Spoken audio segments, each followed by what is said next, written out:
Baiklah, kita lanjutkan pengajian tentang hadas kecil sudah kita lalui, kemudian hadas awsat, hadas pertengahan. Bismillahirrahmanirrahim. Alhamdulillah wassalatu wassalamu ala Rasulillah wa ala alihi washabbihi wa mawalah ma ba'du. Hadas pertengahan ini yaitu hadas yang apabila dia berhadas maka haram baginya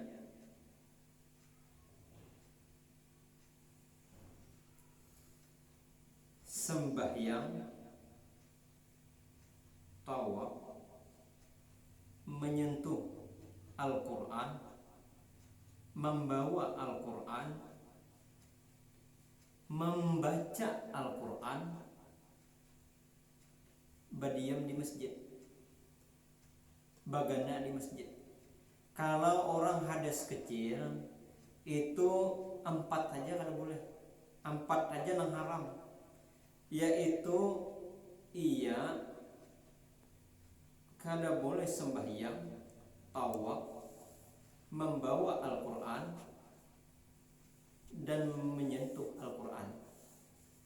Amun orang berhadas ya kecil, kalau inya berhadas awsat ini kada boleh nang 4 ini, tambah lagi kada boleh membaca.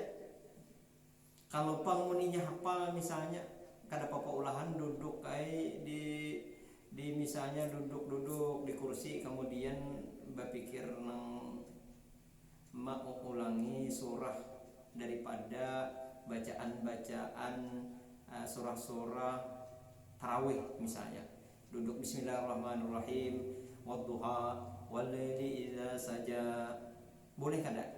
Haram hukumnya apabila dia berhadas awsat. Yang selanjutnya yang ke-6, kada boleh baginya masuk ke dalam masjid dan kemudian tagana di dalam masjid. Nah, ini orang yang berhadas yang kada boleh melakukan yang 6 ini, yaitu orang yang berhadas awsat, berhadas pertengahan. Kenapa kita katakan hadas pertengahan? Karena ada hadas kecil dan ada hadas besar. Nah, hadas pertengahan ini siapakah dia? Yang berhadas pertengahan ini siapa dia? Yaitu orang yang berjunub. Kita biasa mendengar orang junub, ya, berjunub. Siapa orang yang berstatus junub yang kemudian haram melaksanakan 4 kegiatan ibadah? 6 kegiatan ibadah ini. Yang junub ini yaitu orang yang apabila dia keluar mani, baik keluar maninya itu tamimpi, keluar maninya itu berlejat-lejat dengan tangannya sendiri misalnya, atau orang yang keluar mani karena berhubungan, katakanlah berhubungan suami istri, keluar maninya, maka dia berstatus junub, berarti berhadas pertengahan, berhadas awsat. Yang kedua, orang yang berjunub yaitu orang yang memasukkan hilim, memasukkan kepalanya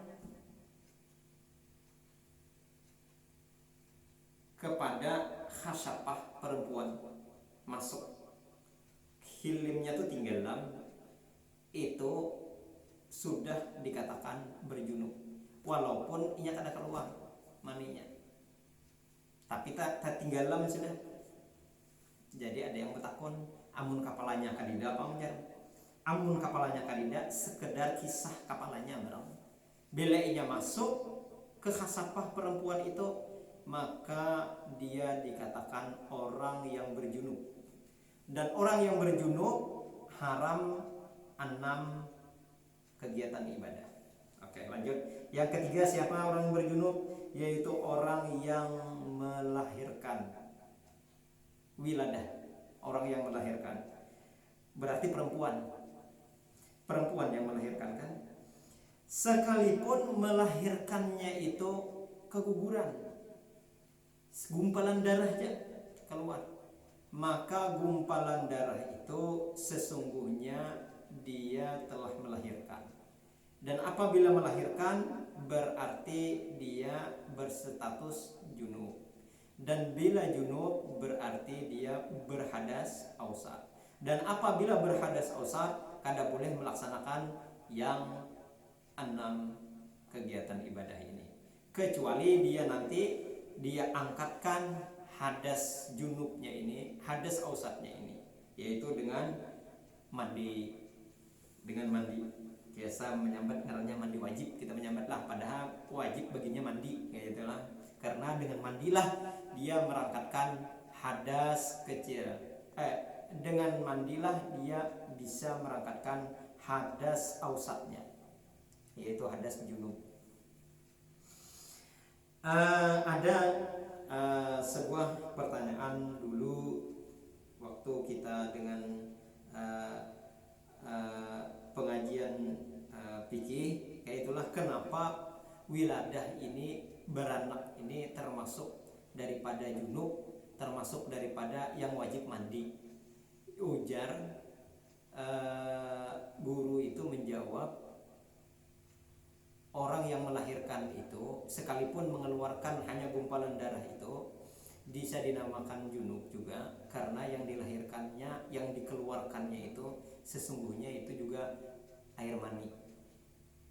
Berarti bila perempuan melahirkan manusia berarti sebenarnya mengeluarkan air mani. Dan sesungguhnya berarti kita ini hanyalah air mani.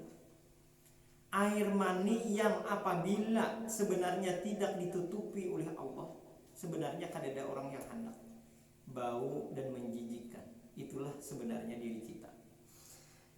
Demikian tentang pembahasan hadas ausat, yang nanti di bagian ketiga kita akan masuk pembahasan tentang hadas akbar, berhadas besar.